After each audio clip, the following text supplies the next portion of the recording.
It Are keeps. you sure? I'm positive. I just saw something that says the stream is live. The That's last, it, it keeps it completely. This is just so wow. that's a, if it's being recorded, this is good. And we can do this another time too. But let me share something. Let me share something with you. Okay. This is taken from a findings of fact where an attorney was found guilty of professional misconduct, where the attorney failed to timely furnish to the chief disciplinary counsel's office a response or other information required by the Texas Rules of Disciplinary Procedure.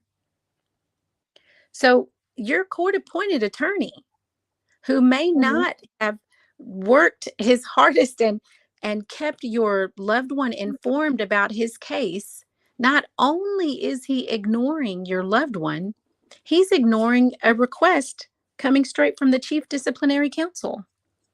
Wow. So these things happen. They happen. That's why we have to research the court appointed attorneys. That's why the state bar has, an open um, platform. You can find a lawyer, you can read about the lawyer, and you can see whether or not they've had any public reprimands, if there've been any charges against them, if their license has ever been suspended. And if it's a public reprimand, the article is there, the document is there, the case number is there, everything that you need. And then you can make a decision on whether or not you want that attorney representing your son. So I Mm. Okay. Well, give the information about caps again because I mean, I do not, Nicole, I promise you, we were live and I just happened to look up and see that it wasn't live. I don't even, it's amazing what happens with this here stuff. But that's anyway, can you give the information on caps again, please? I can. CAP is CAAP. It stands for Client Attorney Assistance Program. Their contact number is 1-800 204 2222. The extension is 1795. And this number is what people can utilize because the problem that most people are getting trapped in is when they're going to court with these court appointed attorneys. This is the number that you can utilize to check and see if this attorney has any reprimands. Have they been cited? Have they been have their license been suspended? I mean, it's a wealth of information. If you're getting ready to go to a major trial like Draylon and I went through, if I had known about caps before we went, I would have looked up his court appointed attorney, Kobe Warren, because then I would have known that he doesn't cross examine accusers. He doesn't mind if his client, who's black, has an all white jury. He doesn't mind if DNA clears his client. He doesn't mind not saying anything. So perhaps this information would have been in there or something would have given me a clue. Because let me tell you something, y'all. Sometimes these state appointed attorneys, they are actually appointed as your defense counsel, but they're actually working for the state as well. And that's some dark truth you may not want to see, but it is the truth that you're going to hear. Because there's no way that this lawyer could have been this poor doing what he did in this case. You had two witnesses that told you it was not a black man in the parking garage. You have DNA that clears your client. You knew from the beginning that the indictment wasn't even read. And the original indictment doesn't even have a gun in it. The weapon had no fingerprints on it, and you still did not do it. It's unbelievable. So CAPS, CAAP, please, y'all, take that number down. because I don't want you to go through anything that I've been through and suffer like I'm suffering, like I've had to suffer and still suffering, because it's not right. Please learn from what I have earned. Pain. Don't take my pain, gain from it. Please don't. That's right. And, I wanted to say too that, there, I know that we have been a witness to some attorneys that perhaps they did not follow the code of ethics. They didn't follow the oath that they took, to represent our loved ones in a professional manner. Okay. They didn't follow, the standard of being a guardian of the law. um, I have met some really good attorneys, though. I really, really have, that I know that have fought, and did everything that they could. It's just that every once in a while, you come across an attorney and you see these red flags and you just know, you know what? Something's not right. If they're not returning your phone calls, whether they're court appointed or they're retained, and they're not returning your phone calls, they're not answering emails, they don't answer when your loved one who's in awaiting trial, when he calls or he writes a letter and there's no response, and those are red flags. Very simple, just like that. They don't answer phone calls after a week. They don't return calls. They're MIA. You can contact the CAP program. File You're going to have to file a form. The phone number that you're going to call, you'll call to ask questions to make contact with CAP. But it's it's texasbar.com that you'll go to, type in that attorney's phone number and find out if there's ever been a grievance filed against them, if there's ever been a reprimand filed against them. That will help you determine whether or not you want that attorney representing you or your loved one. Wow. And you all, please go and look up this case, 05 21 01024, and look at the things that were done in this case. And if you have a loved one that may be in trouble or find themselves in jail awaiting trial or going to trial, and if you see any of these things that is in this case, go to CAP. There's cases there that you can look and see. I'm telling you, these things shouldn't be done. If you see an attorney is in that system and they've been reprimanded for some of the things that you see in this case, run. Don't ask them to represent you.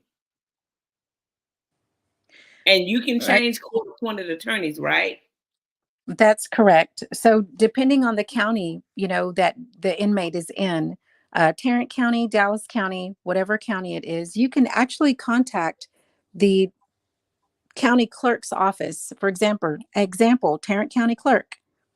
Call that phone number. You ask for the court appointed attorney department. They'll transfer you to that department. You speak to whoever answers that phone, and you let them know that the court appointed attorney is not communicating with your inmate, with your loved one. You make Okay. it, if you have to call 10 times, you call. If your loved one is in awaiting trial and they've been in county jail for 6 months, then there should be 6 months worth of phone calls logged if that court appointed attorney is not communicating. Also, when you speak to someone in the court appointed attorney department, your loved one has a right to request a new court appointed attorney. If they've been awaiting trial for a year and now the trial date is set, and they're your loved one is thinking, well, I don't want to start all over again. No, please, by all means, start all over. Start all Yes. over with a new court appointed. If you've had any red flags, don't just sit back. Don't just sit back and wait. Request a new court appointed attorney. It'll save you. It might help you in the long run. You don't want to be on this side of it 3 years later And, now you have a loved one who's serving a life sentence. When you know, Hello. yeah, when you knew from the beginning that your court appointed attorney, something was off, something wasn't right. Mm-hmm. Okay, well, Nicole, I really thank you for all that you have done and thank you for being a support system. And I'm going to give them these steps real quickly before we check out of here. Okay. Steps to second chance at justice. This is National Second Chance Month for offenders who come out of prison or county jail. This is the month that they use to celebrate and help them recuperate and recalibrate. Um, but the steps are: the first step after the conviction. First of all, you better have a lot of faith, a lot of faith. Then there comes the conviction, and then you have a 30-day motion for new trial. This gives you the ability to preserve the evidence that you feel as though it should have been presented during the trial, but it didn't get in the trial on the transcript. So this 30-day motion gives you the right to utilize the information that didn't get presented during the trial. And then you go to direct appeal. And the direct appeal is where you're still in the same court. You're staying in the court and you're asking those judges to look at this because it was something wrong with the trial. It was something wrong. You can ask Dallas County Appellate Court to look at it. And then if you get, then after that, you can do what you call oral arguments. If your attorney doesn't get the direct appeal overturned and you get that 30-day motion in and the direct appeal in, and then they still don't do it, you can ask for oral arguments. And that's where the attorneys that represented the defense attorney, whomever was in the original trial, they can be put on the stand and ask questions. Why didn't you do this? Or why did you not do this? And then that cap can come in handy because you can go do your research and you can give it to the appellate attorney and say, look, they are notorious for this kind of behavior. So that kind of helps with the red flag, and that gives the judges something to kind of look on. And then after that, if you don't get the conviction overturned with the direct appeal, because they can still uphold it, even if they have all of the constitutional violations and they have DNA, they have everything Dallas is notorious for this. They do not want to say they made a mistake. They don't. Then you have to do what you call a PDR, which whatever judge wrote the information regarding whichever judge affirmed the conviction during the appellate process, this is when you can say, no, I don't agree with you, judge. And y'all, you gotta follow these steps. I know it's a lot of money. I know it's a lot of energy. I know it's a lot of time. It's a lot of trauma. It's mentally draining. It's just like, oh my God, what's next? It's all of that. But this is what you have to do when you're fighting. Like Nicole said earlier, you have to fight for your loved one, especially if you know that they're right. And you also have to fight to make sure that they get the right sentencing. If they're wrong, there are sentences that go with the crimes that they commit. So you got to make sure you fight for your family and everything goes right. Justice is served correctly. And after that, if the PDR doesn't work, all these things don't work, then you put God in it. God has to be in it from day one. Then you finally get to what you call a habeas corpus writ in 1107, which takes it out of the courtroom where they have friends, favors, back scratching, and all of that. It takes it out of Dallas County or out of your county that it's in and takes it up to the next level, which is the federal level. So you all, please, as Nicole said, fight for your loved ones, because if not, they'll just take the key and throw it away. And that's why we have so many people exonerated after serving 25, 30 years for something that they didn't do. That's right. Fight for your loved one, especially when you know them. Mm-hmm. That's right. Nicole, thank you so much. I appreciate you supporting me. I appreciate everything that you looked up for me and the information you have shared. Again, CAP is CAAP.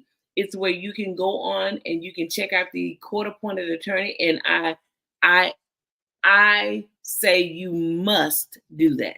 Please, if you find something shady, as Nicole said, please check out that attorney and on CAP. And the phone number, if you're having difficulty utilizing the website, you can always call 800-204-2222. 800-204-2222, extension 1795. That's All right. Mm-hmm. Well, thank you, Nicole. Thank you for sharing that information. You're solid. I appreciate you. Hey, try to stay dry. I think I'm going to go out here and see if Noah's out here with the art, because it's raining really hard. Okay, Dorothy. God bless you. You too. Thank you, dear. Bye-bye. Bye.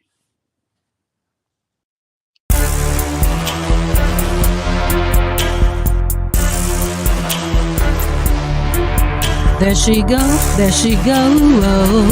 reality, leaving truth, knowledge, wisdom, shades on. There she go, the reality, leaving truth, knowledge, wisdom.